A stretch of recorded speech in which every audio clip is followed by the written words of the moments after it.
Kellerman Show on ESPN Radio. The Max Kellerman Show on ESPN Radio. What's up, nerds? ESPN Plus, the ESPN app, and SiriusXM Channel 80, and on your smart speaker. Got a firing in the NFL. Had to see this one coming, though. Raj, I swear to you, if you mute my screen one more time as we're coming in from break.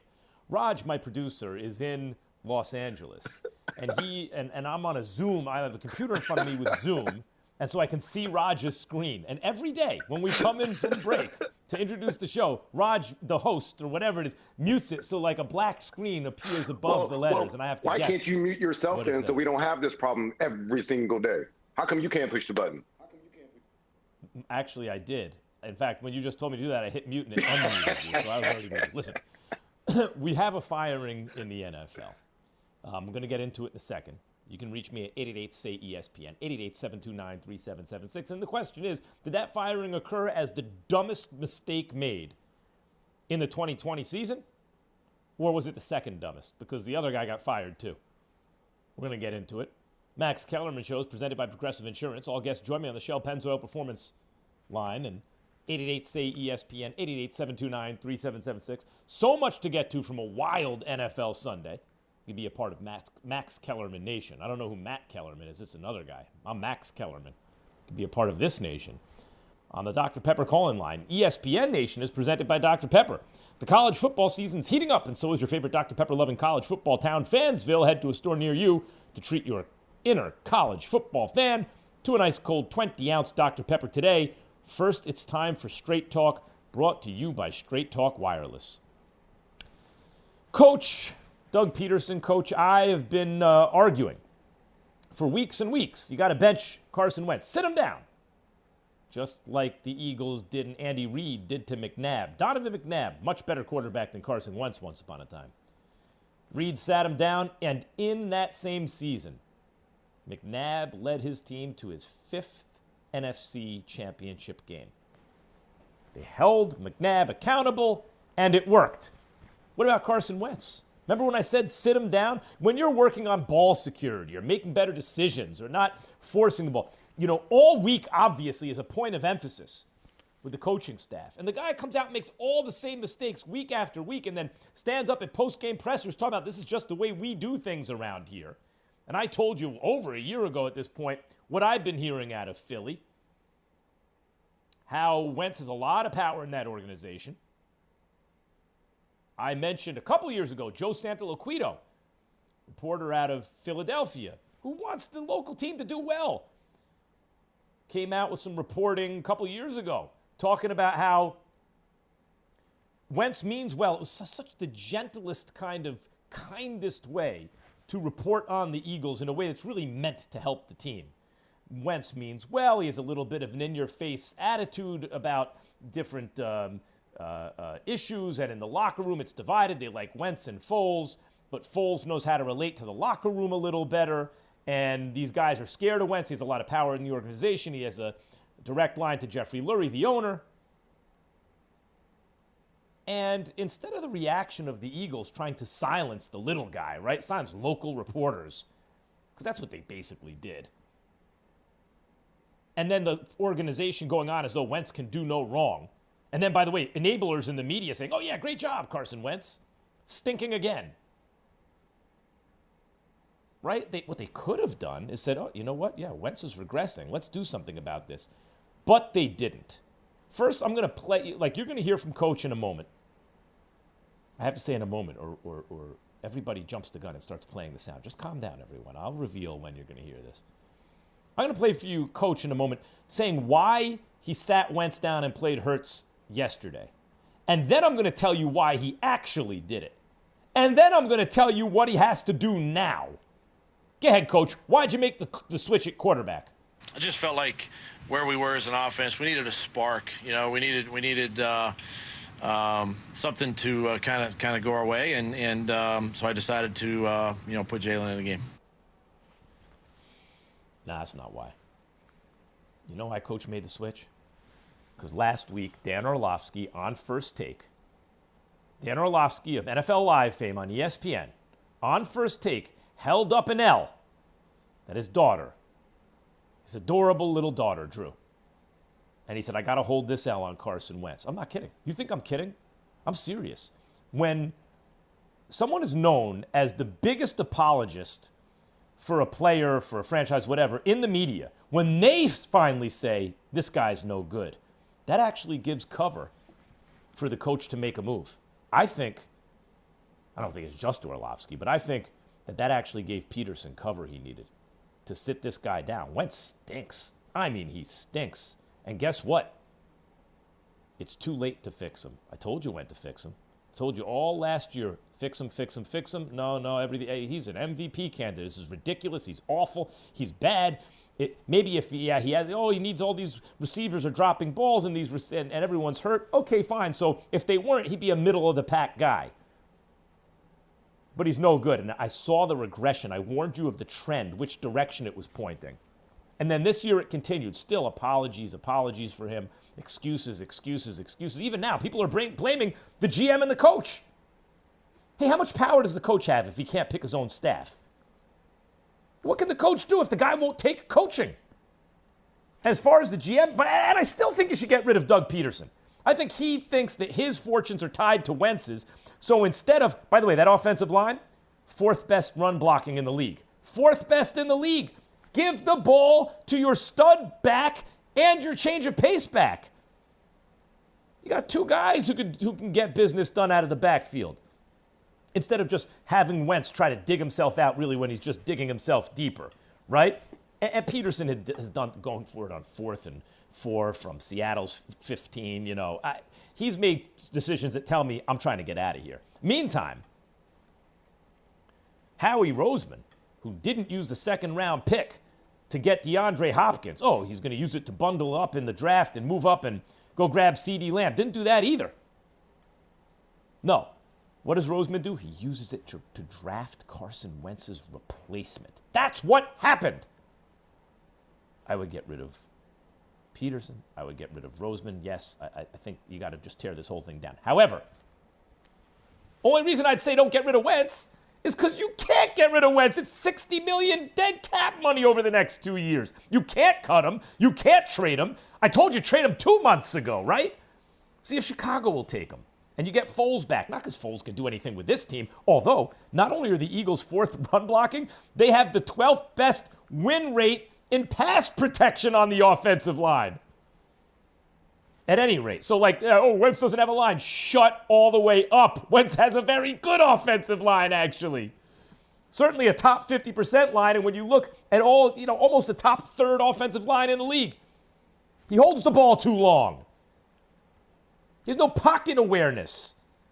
His mechanics are no good. His decision-making's awful. His internal clock is busted. He doesn't see the field. He doesn't trust what he does see. He's finished. Wentz will never be a good quarterback again. It's over. Too much has gone wrong, and he still thinks he's still like a pouty, little petulant kid. Why don't you just say, yeah, coach benched me. I've been stinking. I got to get better. Sucks, man. Yeah. Who was that? Who said Carson Wentz sucks?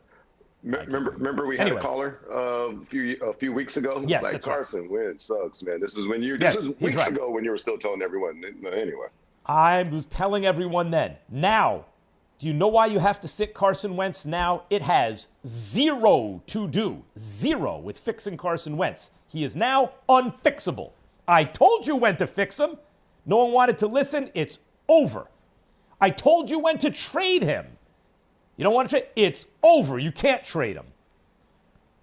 I told you why to sit him, to hold him accountable to the team. That's already done too. You don't sit him down to fix Carson Wentz because you can't fix him. And you don't sit him down because Jalen Hurts gives you a better chance to win, though he might at this point. No. Has nothing to do with Hurts giving you a better chance to win. Has nothing to do with fixing Carson Wentz. You ready for this? You sit Carson Wentz for the rest of this season because my dying words. You sit Carson Wentz for the rest of this season because you got to see what you have in Jalen Hurts. You got to find out, and you got to find out now. You spent a second-round pick, even though you had a 27-year-old quarterback with a $100 million contract. 27! You spent a second-round pick because Roseman could read the writing on the wall. He could see Wentz wasn't getting any better, and he could see the coach was too scared to do anything about it, and even if he tried, Wentz wasn't taking the coaching. So, you got to see what you have in that second-round pick, because the Eagles going to have a top 5-6 pick this year. They're going to have a top pick this year. And you got to find out about Jalen Hurts right now to see whether or not you need to draft a quarterback this year. Do you understand? This is how serious it is. Forget Carson Wentz. Put him out of your mind. Eagles fans, forget it. And you know I'm right. Don't wish and chase. Don't throw bad money after good. Or is it good money after bad? Don't do either one. You have to sit Carson Wentz down to find out about Hurts, because you may need to use your draft pick on a quarterback. Meantime, that was straight talk, wireless, no contract, no compromise. Meantime, my New York Football Giants. I've made a lot of fun of Dave Gettleman. A lot of fun of Dave Gettleman, the GM for the Giants. First of all, I hate his stupid Boston accent. That's right, you heard me, Boston. We are natural enemies, New York and Boston. That's just the way it is. Like the cobra and the mongoose. Or for most of New York, Boston sports history, more like the butcher blade and the meat. But anyway, we're natural enemies. And when I hear that Boston accent as the head coach of a New York football team, it makes me sick to my stomach. I hate the way he says quarterback. He says quarterback. Play that sound. Quarterback. Do we have that queued up? Oh, I can't take it. However, I have to admit this. And by the way, I love Saquon Barkley. You spent the second pick overall in the draft on a running back. Forget about the fact that he's not hurt now, or that he's hurt now. You're not supposed to do that. And there's a reason you don't do that. You know, the best excuse for doing that is you never have to pay the guy really. Because as soon as he's a rookie, like, Saquon had over 2,000 yards from scrimmage as a rookie. They're as good as almost they'll ever be in certain respects as rookies. You don't have to take time really developing them. You juice them for the rookie contract. You franchise them once or twice. Then you give them a small contract. You say there's only 1 or 2 years left ahead of you. The NFL incentivizes abusing running backs and exploiting them. And I think there should be an exemption, an exception for them in the CBA. They should get paid separately. Nevertheless, the way the rules are set up, that's why you draft in the first round. Because running backs are fungible. And I love Saquon. He has the chance to be he was the best prospect ever. Size, speed, everything. But you use the second pick in the draft on him. Then you reach for a quarterback 6th. Where you probably could have gotten him 17th. Or maybe in the second round. I mean, Daniel Jones was a day 2 guy. So he made a lot of mistakes. They made mistakes on the offensive line. But the point is, the Giants are the best team in the NFC East right now. It's a terrible division, but they're trending in the right direction. They have a very good defense. They win the battle up front. A lot of times, both sides of the ball nowadays. It's pretty good. Colt McCoy's a nice backup, league average backup, I would say. And Daniel Jones is just about a league average starter. That's pretty good. Joe Judge has been an excellent hire so far. When Joe Judge started, I thought, boy, he's doing all these hard-nosed coach stuff with the players and his own coaches, and that's not going to fly for a rookie head coach who wasn't even a coordinator. That's not going to fly. But he did it with character, I think. Best I can tell, his players really believe in him. He got them to buy in. And they only do that if they believe that the coach is putting them in the positions they need to be successful, right? So I got to give that to Joe Judge so far. The Belichick coaching tree, Joe Judge, Brian Flores, Mike Vrabel, suddenly all of a sudden, oh, look at this. They can coach a little bit, right? But here's what it's going to come down to with Joe Judge and really Gettleman. What is Daniel Jones next year? Forget about this season. If the Giants get to the playoffs, great. If they win somehow a playoff game, amazing. It's about next year and going forward. if Daniel Jones winds up a league average quarterback, then that rebuild by Gettleman is not good enough. It took you 3 years to give me a kind of an average NFL team. That's some BS. Do better. That's not good enough. However, if Daniel Jones is an above average quarterback, if he's like a B plus, at least maybe an A minus, like a star player, now the Giants have something. Because when Saquon comes back with an improved line, a really good defense, solid receivers, if unspectacular, all of a sudden you can get some stuff done in the playoffs. It's a team built like a playoff team, even if it's a 9 or a 10-win team in the regular season, right? It comes down to what is Daniel Jones. Meantime, here's Joe Judge on the difference between the team now that they're playing well and a month ago when they were starting to trend. Coach, what's the difference? It's not just those final 2 minutes. It's what you do the entire game to put yourself in position and capitalize on. What plays were you able to make earlier in the game that you got to go ahead and then execute down the stretch as well? I just think our team's executing, a lot better down the stretch. They've made a lot of improvement. A lot of that's from, just comfort of being around these coaches for a length of time. Building on the multiples that we have within the game plan on a weekly basis, and the adjustments we can make on the sideline or in the locker room, on a kind of quick turnaround basis. Giants have won 4 in a row. This is a team that I thought might draft second or third. They won 4 in a row. And they were losing to Seattle by a really weird score, 5-0 at the half, right? And they came back and beat Seattle, and they beat them up front. That's really how they beat them. It's not easy to, Russell Wilson, if he needs to go out and score points. I know he hasn't done it recently, but he can. You want to go into, if he's going to determine to score, it's very hard to stop Russell Wilson from scoring. But they did it. Meantime, I warned you about Bill Belichick. And forget about versus young quarterbacks, right? Oh, Bill Belichick versus a rookie quarterback. No. I warned you. Warren Sharp was all over this. Sharp Analytics. You're going to hear from him later in the show. I warned you about a coaching mismatch. Anthony Lynn's Chargers have figured out every which way to lose, and they're a talented team with a great young quarterback. And Lynn's just bad. He's not a good head coach. I'm sorry. I resisted saying it. And by the way, because bleeding heart or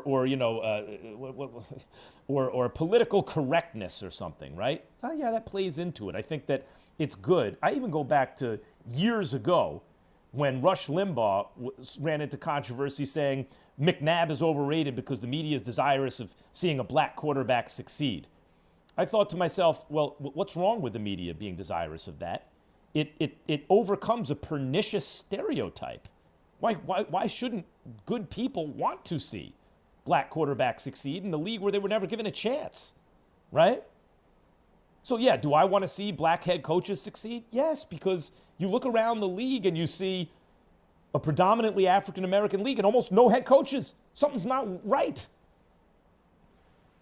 So does that put pressure in a way on the media to be very patient with African-American head coaches? Maybe. Like how much race has an impact on the way we see the world is unknowable in a way, but it's present. But Anthony Lynn is just not good.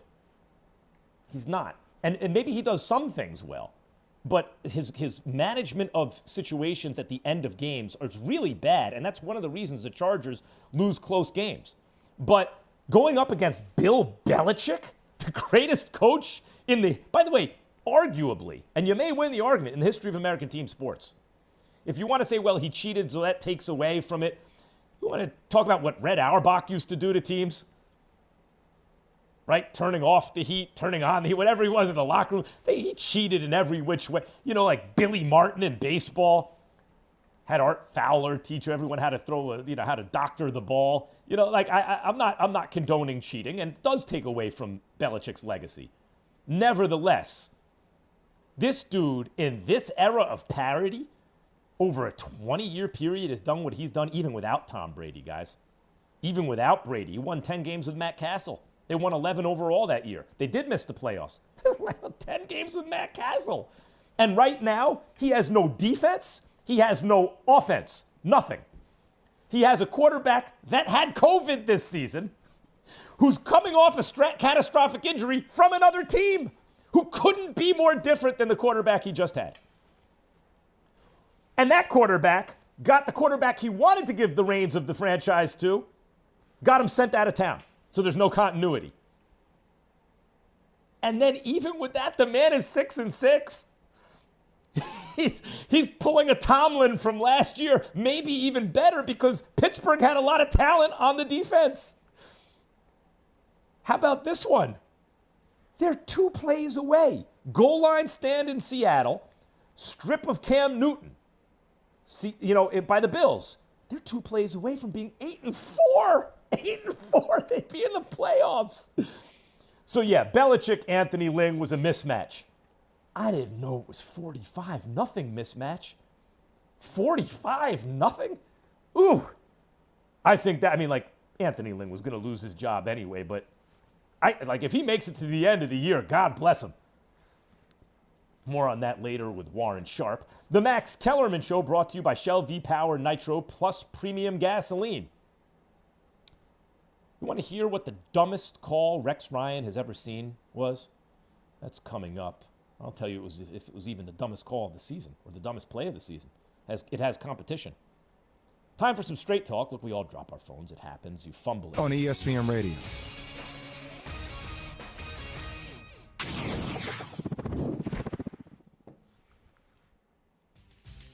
The Max Kellerman Show, ESPN Radio, ESPN Plus, the ESPN app, Sirius XM Channel 80, and on your smart speaker.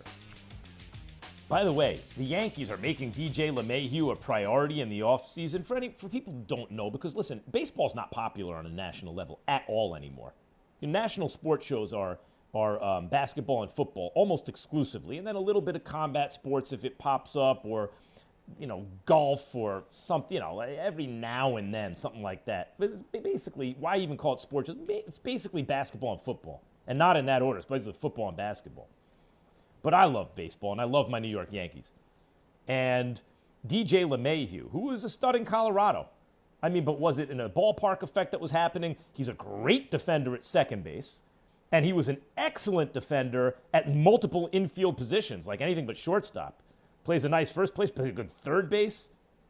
And he hit for a high batting average, but not a ton of power.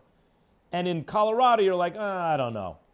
Yankees sign him on the cheap to fill in here and there. And he's immediately an all-star. I would say in Colorado, he had 1 great season, two really good seasons, and 2 other good seasons, like that. He's been in the Yankees 2 seasons now, because this was an abbreviated season. Both great, both MVP caliber seasons. So he's now in a career with 3 great seasons, 2 really good ones, and a couple other good ones. He's a really good player. And really, overall, probably the best player on the team. And the Yankees somehow let him get to free agency, even though he signed a 2-year, $12 million deal. Now they're going to have to pay top dollar. And what I'm not trying to hear is DJ LeMahieu not winding up on the Yankees because Hal Steinbrenner wants to save luxury tax money. Shut all the way up. Sign up LeMahieu, stop making excuses. And this is what happens, by the way. The Yankees were so hesitant to get an ace for so long, to really spend what it would have taken in prospects or in money. No Verlander, right? Listen, they finally get the big stud ace pitcher at the top of the rotation, and it didn't work out this season because that's the nature of baseball. But they got to stay with it, figure out shortstop, figure out catcher, Gary Sanchez and Gleyber Torres, whether they can. Sanchez doesn't look good to me, but Gleyber, whether he can stay at shortstop, I'm dubious. Can really hit. But LeMahieu, LeMahieu's one of the best players in baseball. I'm not trying to hear any Yankees excuses. Sign him up. All right, now you can reach me at 888-SAY-ESPN, 888-729-3776. The Max Kellerman Show, presented by Progressive Insurance. All guests join me on the Shell Pennzoil Performance Line. Speaking of New York sports, Rex Ryan, ESPN NFL analyst on Get Up, had this to say. Now, remember, Rex Ryan, his dad, Buddy Ryan, who was on Buddy Ryan's staff? Greg Williams. So Rex and Greg know each other. And if you listen to Rex Ryan talk about Greg Williams' ego, you can see there's no love lost there. Rex even said, look, I got a big ego. I know it, but this guy, this guy's insufferable or whatever he said. So Rex, what do you think about Greg Williams' decision on 3rd and 10 at the end of a game where your defense just can't give up a touchdown, right? They can complete a pass, that's fine. You get a first down, it doesn't matter. You just can't give up a touchdown. To bring 7 to leave 3 dudes out there to get beat in man coverage, right? And by the way, no safety help. And Mike Greenberg brought it up, by the way, on Get Up. Second consecutive, the previous play, they got behind the defense. You just can't have that happen. But what do you think about the final play call of Greg Williams, maybe of his NFL career, Rex? Dumbest call I've ever seen. And been around the thing for 58 years, 30 years as a coach. That's the dumbest call ever. There's no other way of putting it. Look, and it's not like cover zero. There's a time and a place for cover zero. That thing sure ain't it. It's just stupid. It's just absolutely stupid. And by the way, Greeny brought up that they had a linebacker spying the quarterback. You just didn't bring that. If you're going to bring the house, bring it. Listen, this was impossibly stupid, right? Of course. And it's arrogant. I don't care what the situation is. These Jets players are in a position finally to win a single game this year, and the game is over. And because the defensive coordinator, who really has autonomy over the defense, because he wants to stick to what makes him him, right? He said, come on, man. I'm not even sure it was the dumbest play of the season. I think it was. I argued with Stephen A. It is. But, that Falcons onside kick by the Cowboys, where the Falcons surround the ball and 5 guys all forget that it's an onside kick. They all seem to think it's a punt. What? That cost Dan Quinn his job. Let's be honest. That's the thing that did it. And this cost Greg Williams his job. When you do something but here's the difference. This is the reason this was the dumbest play of the season. I don't know ever, but the dumbest play of the season. It's the difference, in both cases, you killed the team, right? You killed your team in both cases. But one was manslaughter and one was murder. One was premeditated. The reason this is even dumber is the 5 guys on special teams for Atlanta, who all somehow caught a stupid bug, right? That was what's weird about it. If 1 or 2 guys makes a mental error, but how do all 5 guys make the same mental error? It's bizarre. I get it, but that's manslaughter. They killed their team's chances by accident. They didn't have time to consider what they were doing, really. Greg Williams, that's murder in the first degree. You killed your team's chances in the first. You looked, thought about it, and said, "Yup, we're doing this stupid thing." The only thing you can't do is what you did, and you win the game. By the way, when you're a defensive player on your own unit comes out and throws you under the bus, the head coach won't back you up, and the opposing quarterback thanks you for the play call. Here's my question, though, while we're talking about head coaches who didn't back him up. What was Adam Gase doing on the headset? What was he talking about? Who was he talking to? Why didn't he call a timeout? I don't get any, what are you preparing for coming up? It's 3rd and 10. He was shocked by the call, but he was distracted and didn't have time to get it together because he's talking on his headset. Who's more important in that moment than your defensive coordinator? And the play coming up. Gase will never survive after this season. Like, the question was, will he survive the season? The season's a lost cause, of course, a long time ago. But Gase is gone, and he's awful. Greg Williams, I never understood Bountygate. I don't understand why that's against the rules. Hey, not injure this guy. It's a full contact sport. It's a violent physical sport. Wearing a guy down is part of the game. If Greg Williams would have said, do something illegal to injure someone, absolutely.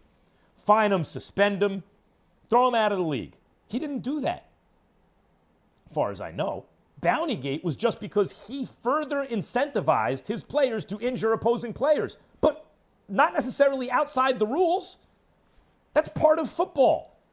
When I used to watch LT put his shoulder pad in the small of a quarterback's back and the dude would go down like a wave, bones snapping and everything, I'd be like, ooh, LT, get him, knock that quarterback out the game. Within the rules.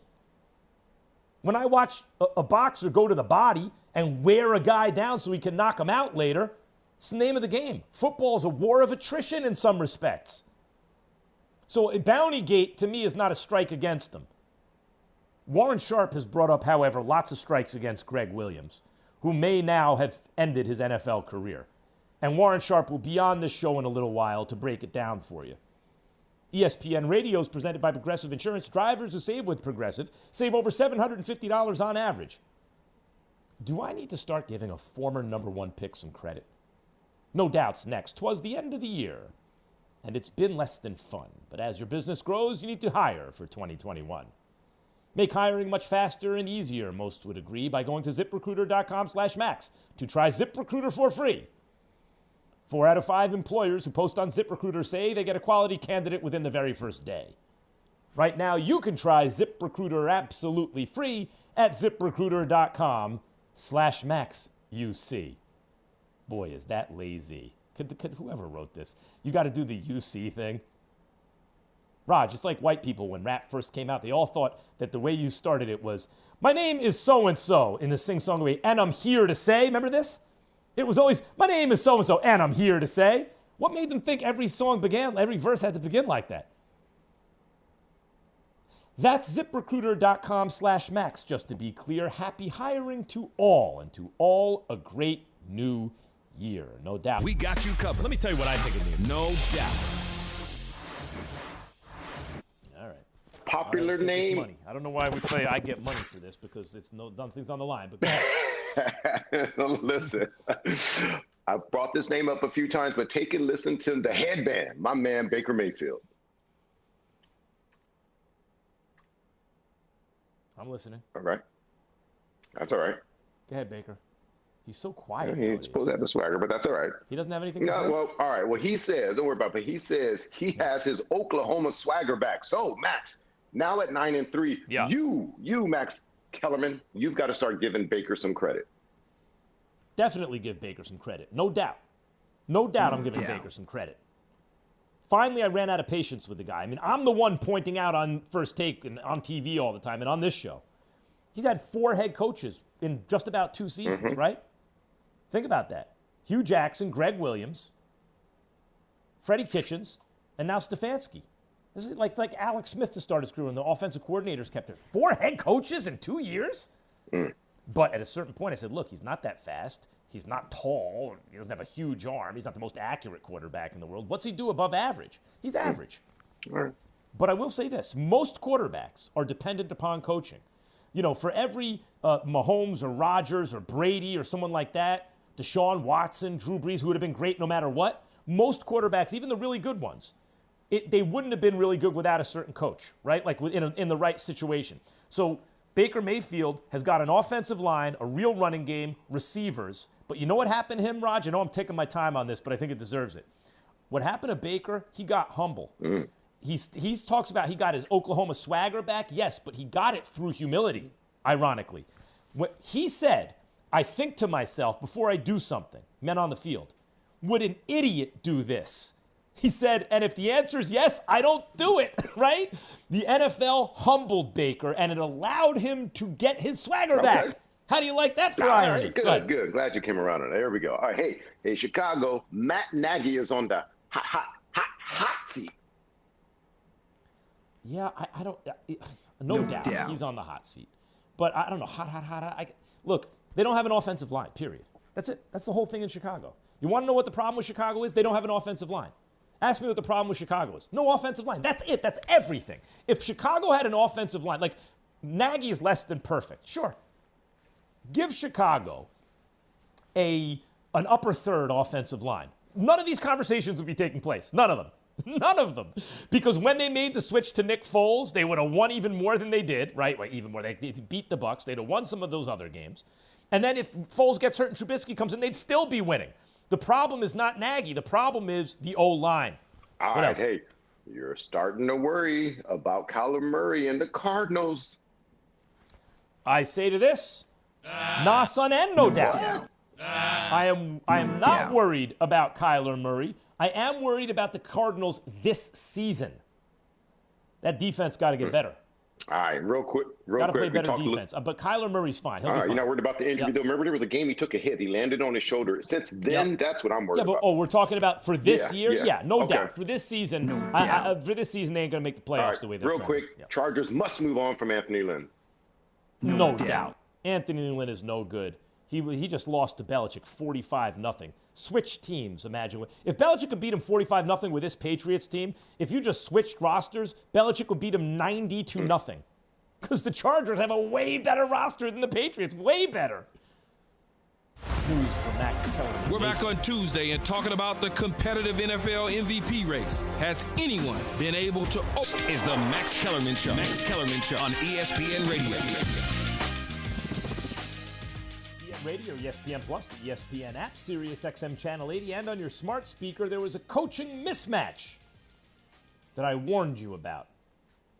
But not like Warren Sharp warned you about it. Boy, Warren Sharp came out and identified this as a coaching mismatch. I just passed it along. I mean, it was clearly the right point to make. But Warren Sharp makes a lot of the right points that you won't get anywhere else. You'll hear Warren Sharp on the Max Kellerman Show in 10 minutes. Sharp Analytics. You can reach me at 888-SAY-ESPN, 888-729-3776. The Max Kellerman Show is presented by Progressive Insurance. All guests join me on the Shell Pennzoil Performance Line. Finally, Carson Wentz gets benched. You ever hear the expression, a day late and a dollar short?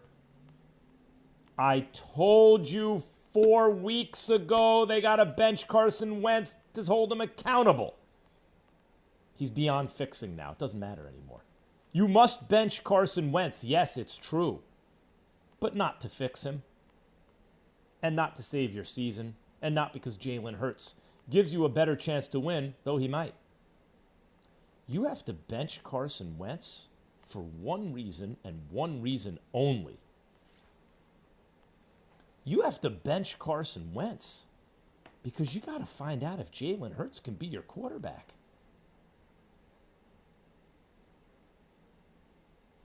You spent a second-round pick on him. Can he be your quarterback?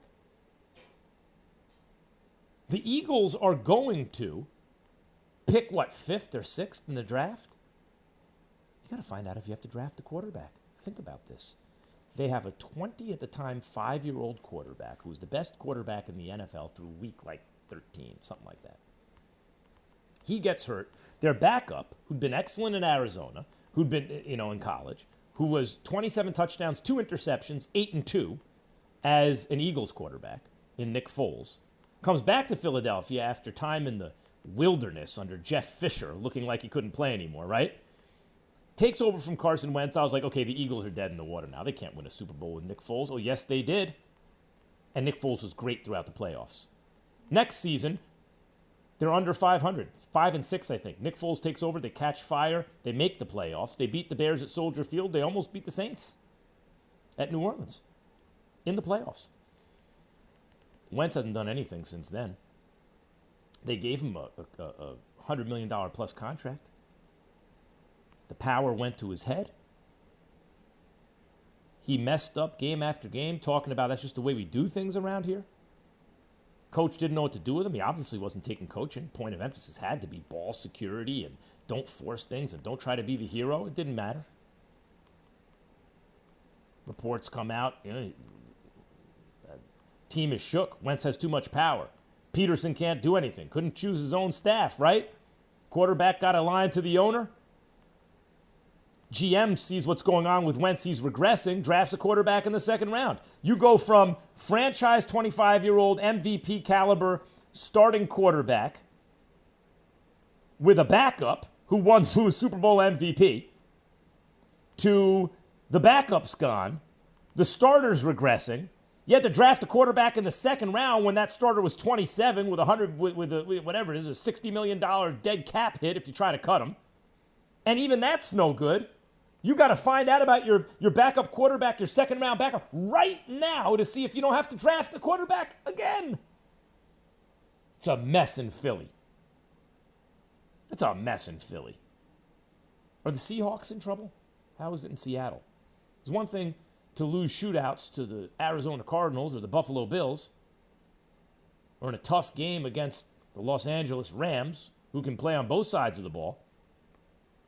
But losing to the Giants at home was not supposed to happen. Faced the Giants defense that ranked 28th in DVOA after Week 11, and 21st after shutting down Brandon Allen in the Bengals the following week. Sunday was supposed to be a get-right game for the Seattle offense, right? 10 points on 12 possessions. They had 5 at the half. I mean, it was bad, but you got to give the Giants credit. As much as the story is Seattle's regression, Joe Judge has the Giants pointed in the right direction. You got to be honest. Look at the teams that are struggling right now in the NFC least, and look at the teams on the rise. The teams with the right culture at the top. Ron Rivera. Ron Rivera is not the best coach in the league, but he is a competent NFL coach. Riverboat Ron. He'll take gambles, but he sets the right kind of culture, professional culture. Joe Judge wasn't even a coordinator. Gets to be head coach of a glamour franchise, one of the original franchises, right?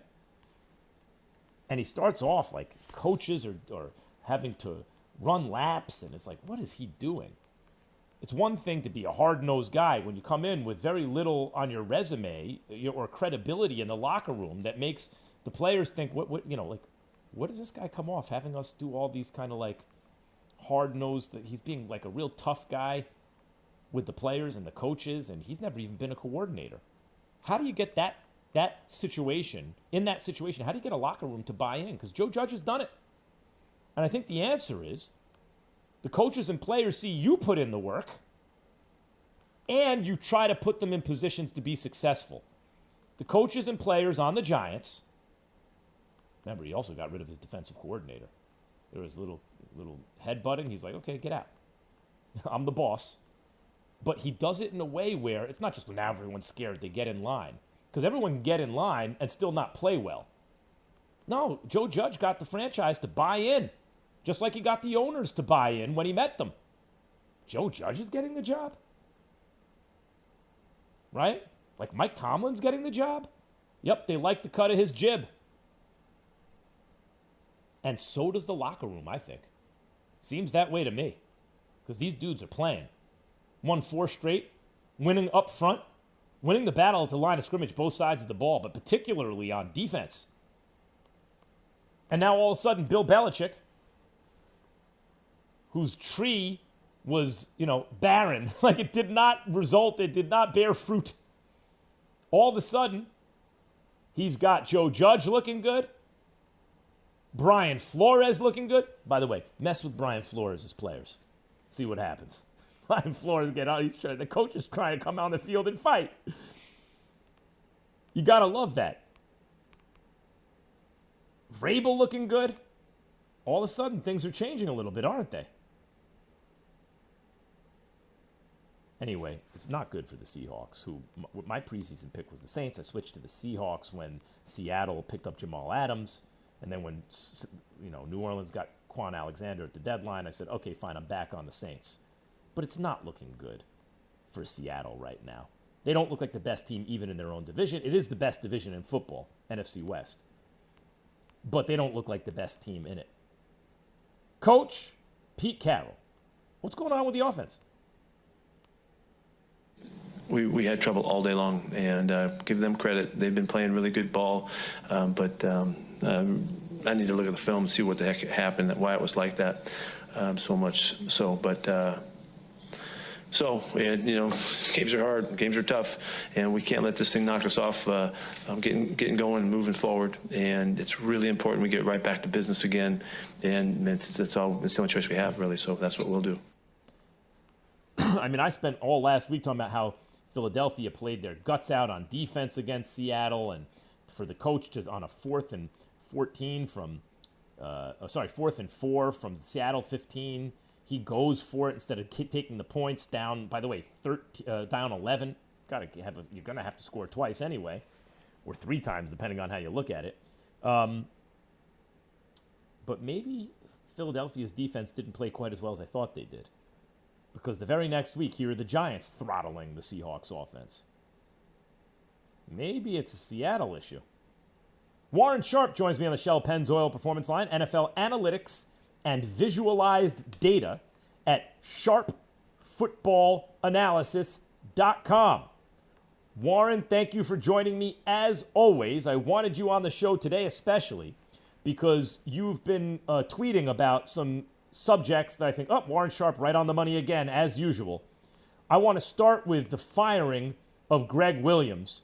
Warren, I never quite understood, or I never agreed with Bountygate, in the sense that as long as you're not breaking the rules, you're allowed to break bones. That's the truth of a brutal sport like contact football, like tackle football. But I'm not talking about Bountygate right now. I'm talking about Greg Williams coaching. That was the dumbest decision of the year, in my opinion. What do you think of Greg Williams being fired? I think it's completely justified. It should have happened a while ago. He is struggling as a coach just with his X and O's and putting the guys in the right position. He, in my opinion, as an analyst, is not deserving of that job. His defenses have not been good for a while now, but as an individual and as a person in this industry, I do not have any more disdain for anyone besides Greg Williams. I think he's classless. Why? I think he's arrogant. He's prideful. He calls his defenses along those same lines. He talks to people in that same manner. He's been on nothing but teams with terrible defensive output. I mean, if you look at since he was banned for Bountygate and when he's brought back into the NFL on 2 different seasons, his teams have not had a single win. He's never been the defensive coordinator for a team that has actually posted a winning record in any of these seasons. We're talking about 7-9 at best. And he's just purely arrogant. And I don't like it. If you look at Bountygate, you said, yeah, you could play physical, you can play tough. And that's what he tries to teach his guys. But look at what he's done this season just on roughing the passer penalties. There's not a single team whose defense has recorded more than 5 roughing the passer penalties all season long, except for Greg Williams. And his defense does not have 6, they don't have 7, they don't have 8, they don't have 9, they don't have 10. They have 11 roughing the passer penalties. You cannot tell me that this is more than twice as much as anyone else. More than double anybody else. It's just a joke. I'm glad he's gone, and quite frankly, I hope that no other coach is desperate enough to bring him back on as a defensive coordinator. Well, to me, that's the dumbest play of the year, and I'm glad. This is why I wanted you on. I know you have strong feelings about it, and your feelings are backed up with actual information and analysis. When the Falcons didn't jump on that onside kick and it was like contagious stupidity, all 5 guys, they killed their team's chances to win. But that's manslaughter. That's not premeditated. What was bizarre about Greg Williams' call is that was first-degree murder of a team's chance to win a single game. All you have to do in that situation, Warren, talking to Warren Sharp Analytics, Max Kellerman Show, ESPN Radio, all you have to do is not let the defense get behind. Just don't give up a touchdown. Give up a completion. It doesn't matter. Just not a touchdown. And he sends 7? What is that about? No, and I'm disappointed, but it wasn't a surprise, right? Because Derek Carr said we weren't surprised. We anticipated this because this is just the way that this guy calls plays. But what is Adam Gase doing? At the same time, yes, it's all on Greg Williams, but as Adam Gase, you are the coach of this football team. You have the ability. He has one timeout in his pocket. Apparently, the story goes that he heard as he's talking to another coordinator on the headset, so not a defensive coordinator, not the guy who's calling in the single most important play of the rest of the game, the coverage for what you're going to play on this critical pass down with 13 seconds left in the game. Third and 10. He's talking, Adam Gase is talking to somebody else entirely and overhears cover zero and asks, wait a second, is Greg Williams just calling cover zero? The assistant, whoever he was talking to, had to say, yes, he just called cover zero. And by the time Gase looked at the football field, the snap was about to take place. He otherwise could have called timeout if he had just been paying attention to what he was doing. And he has now since gone on record as saying, because he's had a press conference, I wish I did. Oh. Well, then why aren't you paying attention? Why are you talking to somebody else during the course of that play call? What could be, Warren, I'm so glad you brought this up. What could he possibly be talking about that's more important than that at that moment? Let me tell you a story.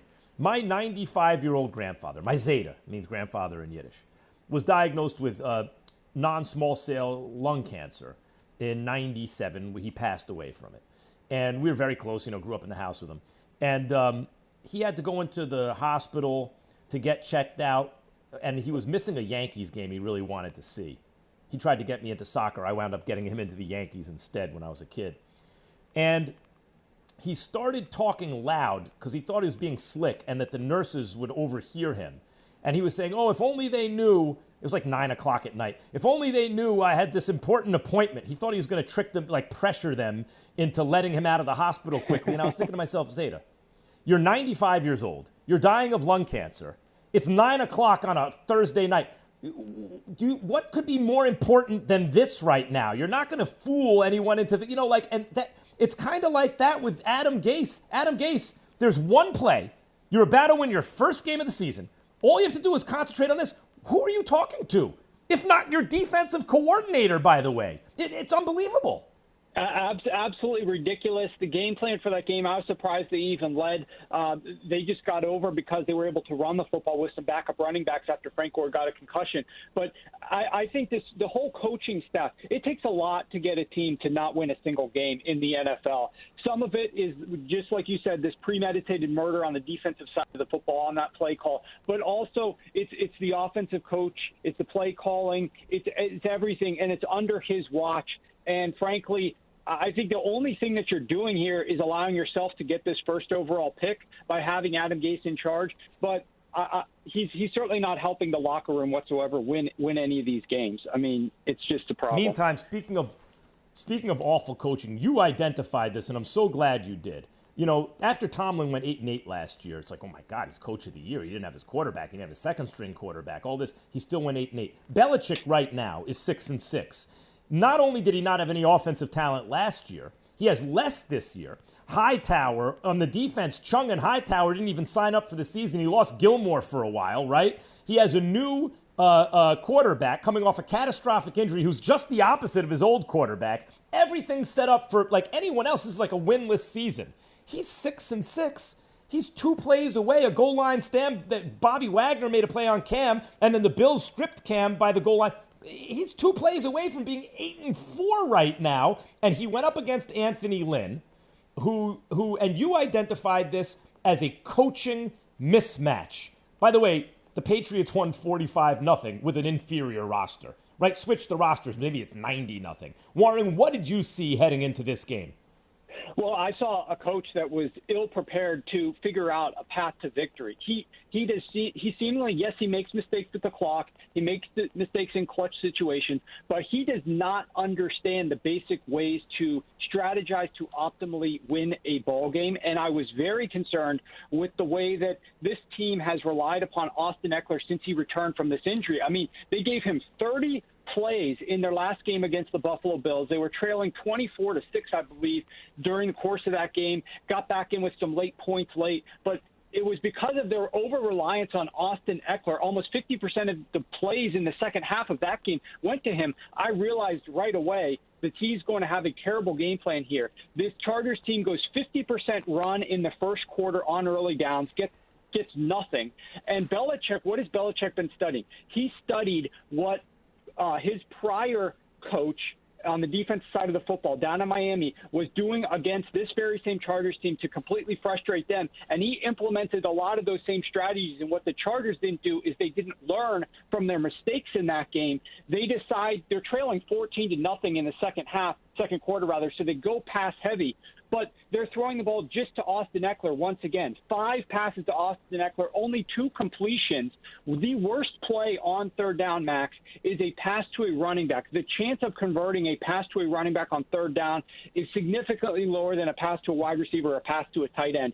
Down 14-0 in that second quarter. The only 2 plays that the Chargers call on third downs are both passes to running backs. They punt the ball, not surprisingly, the very next play after each one of those passes because they don't convert. By the time you get to halftime, you're down 28-0 and the game is over. So if you're analyzing this game or thinking about this game, don't even worry about the second half. It's completely irrelevant. This game was totally lost in the first half with the game plan that the Chargers entered with, and it was predictable that they were going to have a terrible strategy, and it was predictable that Bill Belichick was going to have a great strategy, and both those things overlapped and lined up perfectly here.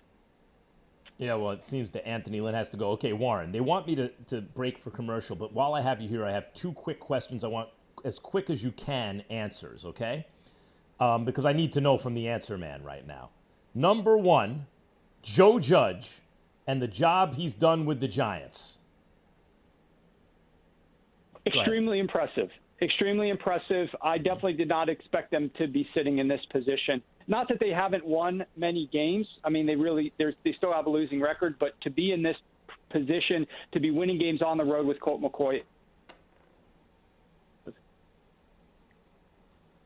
No, Warren's dropped out a little bit. Warren, you there? I'm here, yes.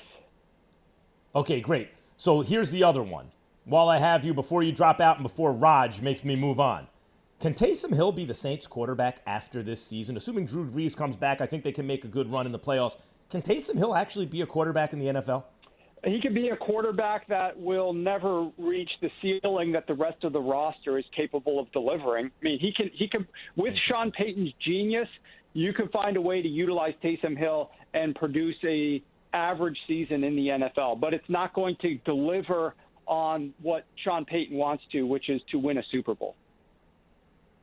The great Warren Sharp, ladies and gentlemen, NFL analytics and visualized data. Some smart team eventually will pay this guy enough money to make his proprietary stuff their proprietary stuff. Yeah, I need to see what website I'm plugging, Raj. You just got to go down a bit. sharpfootballanalysis.com. That's sharpfootballanalysis.com. Warren, thanks a million for your time. As always, ESPN Radio is presented by Progressive Insurance, with insurance for cars, homes, boats, motorcycles, RVs, and commercial vehicles at 1-800-PROGRESSIVE and Progressive.com. We've got 2 games on Monday Night Football. Steelers better not overlook Washington. Time for some straight talk. Look, we all drop our phones. It happens. You fumble it, crack it, splash it.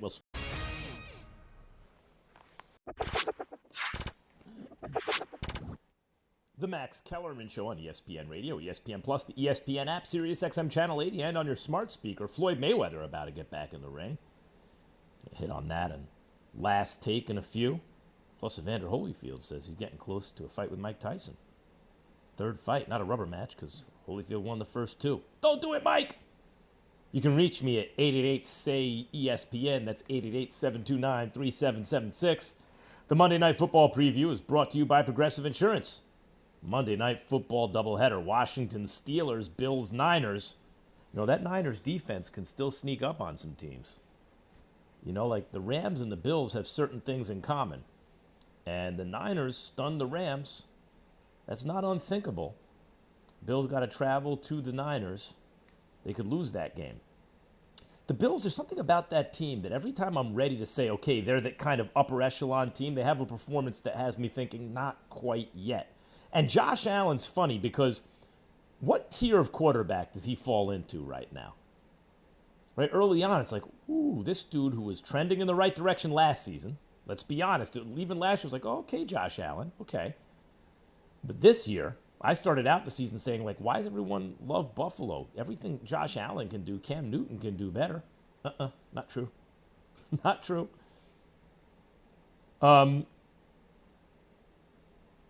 Bills could this is the kind of game the Bills have to win if they want to be the type of team, get to where they're trying to go, They need to beat teams like the Niners, the kind of team that's capable of upsetting a Rams team.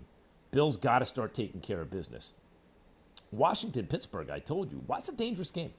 The reason I like Pittsburgh is not because, Pittsburgh is undefeated and Washington's not that good, because Washington, like the Giants, has been trending in the right direction.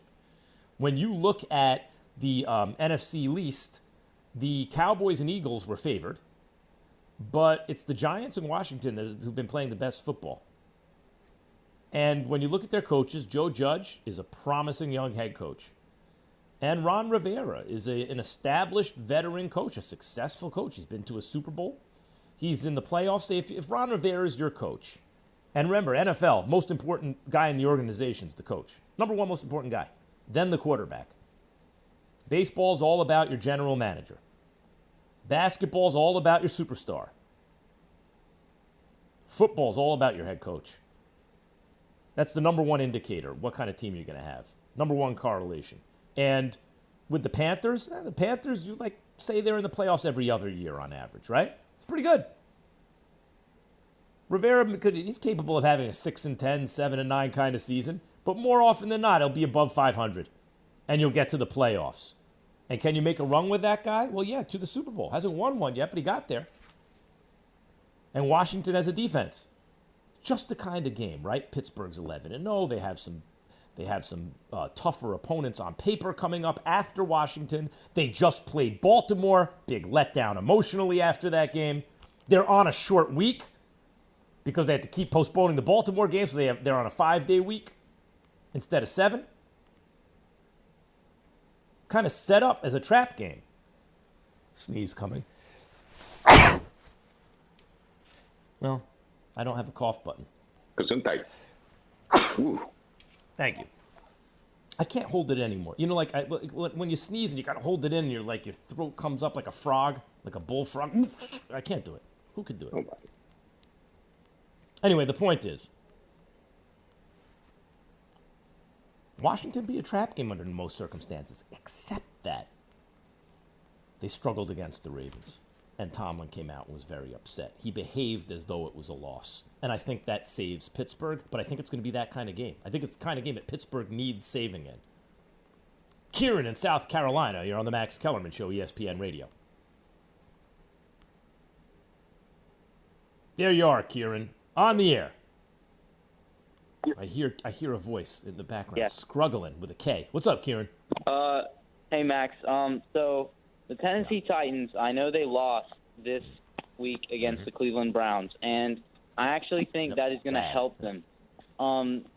After losing to Cleveland Browns, they're going to see that the defense needs to be fixed, and after adjusting a few things, I think that after improving the defense, Derrick Henry has a chance. I mean, if you look at how they played the Steelers earlier in the season, and they only lost by a field goal. I mean, the Steelers are undefeated. I think when that team gets to the playoffs, I think they can do something. Unfortunately, remember what Casey Joyner, the football scientist, told us last week. The softer divisions don't produce Super Bowl champions. Ain't going to be the Titans or the Colts, in other words. I agree. When you watch the Titans on a good week, and most weeks are pretty good for them, not this past one, but when you watch the Titans on a good week, you go, why couldn't they win the Super Bowl if they got hot at the right time? I like Tannehill. Everyone likes Derrick Henry. Titans are a good team, but they're not a great team. And so to win a Super Bowl, you're going to have to capture lightning in a bottle if you're the Titans. It's not going to be because you're the best team. The Titans are a B-plus team, just to be honest. News from Max Kellerman Nation. Kieran just hit us up on the Dr. Pepper call-in line. And you're going to get to hit us up, too. Last take coming up. Your take. Say ESPN, 888, say ESPN. You know what's not healthy? Stressing about work, or maybe you're out of work. It's time to... Catch First Take every weekday, 10 Eastern, on ESPN.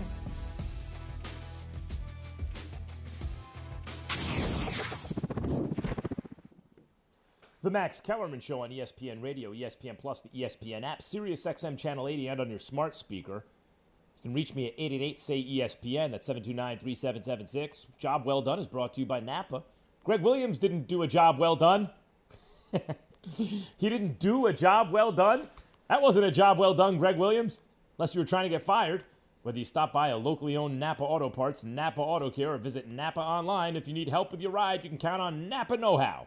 You heard First Take? At least it's good to hear your voice finally, because I know on First Take I only hear you on the intro and outro. Now hear Max's last take. Floyd Mayweather Jr. sets exhibition bout versus Logan Paul. That's Jake Paul's brother, the retired former champion, 50-0, pound-for-pound champ.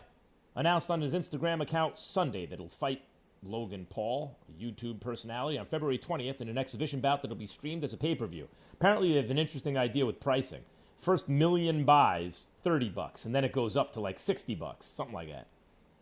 Because to sell a million of that, you're going to have to charge 30. Mike Tyson, Roy Jones, 1.4 million buys, or 2 million. It's over a million buys at $50 a pop. Wow. Canelo and Triple G can't do that, but Tyson and Roy sparring an exhibition can do it. Insane. Anyway, there are those who would say that Floyd is, don't like what happened to Nate Robinson, coming back for revenge. Let me tell you what Floyd's doing. Floyd figured out a bunch of years ago, that he doesn't have to fight boxers. At first it was like, let me choose the right guy at the right time to maximize reward, minimize risk, right? Because Floyd really flipped the paradigm in boxing. Boxing is networks and fans exploiting fighters. Because ultimately, I don't care how slick a guy boxes, right? You want to see what he's made of. In other words, you want to see him in a brutal fight, in a fight he might lose. You want to see his organs damaged and his face smashed, right? Like let me be blunt. You want to find out what a guy has internally when another guy has his number. That's an exploitation, brother, of fighters by networks and fans. Floyd and Al Heyman said his advisor, quote-unquote advisor, runs half of boxing, said, no, we're going to flip the script here. No. The fighters are going to exploit the networks and fans. We're going to take minimal risk, maximum reward fights and try to get out without getting hit. Get hit as little as possible. Get out with our marbles and the money. Our marbles and our marbles, right? Yeah, okay. Good idea. But in certain ways, the fans' and fighters' interests in that sense are diametrically opposed and irreconcilable. Floyd figured out, I don't even have to fight boxers. I could fight Conor McGregor. He could fight a kangaroo if he wanted to. Like, he could fight whatever. He could fight whatever, not a trained contender or champion. And instead of making $30 million for the fight, he could make $200 million for the fight or $100 million for the fight. That's what the Logan Paul thing. Floyd Mayweather, Money Mayweather, doesn't get out of bed unless there's money involved. He sees an opportunity to milk a pay-per-view, and I don't know, pocket $50 million probably at least, for boxing a guy who doesn't box. Not really. Donovan in Virginia, you're on the Max Kellerman Show, ESPN Radio. Hey, the Browns and the Raiders will be in the conference championship, and Robert Easton will have 2 of the 3 titles in this decade. Yeah, I can barely hear Donovan. He's very low. But I will say this. Did he say conference championship Browns and Ravens? Not in 2020 or 2021. Eric in Washington, you're on the Max Kellerman Show. Hey, thanks for taking my call. The Tyson and Jones Jr. fight was awesome. I thought it was amazing. It brought back memories of watching Tyson when I was a kid. Fun. I want to see Tyson and Holyfield, and I think Tyson gets him. No, Your thoughts? No, you don't, and no, he won't. Holyfield just wrong for Mike. Holyfield wrong for Iron Mike. I don't care when they fought or how many times they fight. Didn't you say something like a story back? I don't know if it was the '84 Olympic team or something where, as amateurs, they had mixed it up, and Holyfield had Tyson's number way back then. Were you telling me that? Well, the story goes, according to Emmanuel Stewart in the Olympic Village, or in the training for the Olympics, the American team was together shooting pool, and even when Tyson lost, he wouldn't give up the stick, give up the cue stick. And this Pernell Whitaker's a lightweight at the time, Meldrick Taylor's a little guy. Everyone's Breland's 147 pounds. Holyfield was a light heavy, and Holyfield backed him up against the wall and was like, it's his turn. And Mike was like, all right, you got it. And then in the pros, you know, Holyfield's 2-0 against Mike. It's just a bad matchup for Mike. News from Max Kellerman Nation. Eric just hit us up on the Dr. Pepper call-in line. I have time for any more, Roger. I'd like to get some more. Khalil in New Mexico. You're on the Max Kellerman Show, ESPN Radio. Hey, what's up, Max? Longtime fan, also a fellow Giants fan. My thing is this. My housemates and I are praying to the football gods that they make Eric Bieniemy the head coach for the Houston Texans so we can have Deshaun Watson versus Patrick Mahomes. It'll be like Michael Jordan versus Magic Jordan. Michael Jordan versus Magic Johnson for years. What do you think? I love that idea. By the way, Deshaun Watson is so good. Deshaun Watson ain't doing it with smoke and mirrors anymore. You know, like, Watson was one of those guys, he could run and he could throw, but it was like a lot of, like, he just felt like a winner type guy, right? And no, Deshaun Watson is great. His passing has gotten better and better. And, you know, other than Mahomes and Rodgers, Watson is as good as anybody. Tyrone in Philadelphia, you're on the Max you're on the Max Kellerman Show. Yes.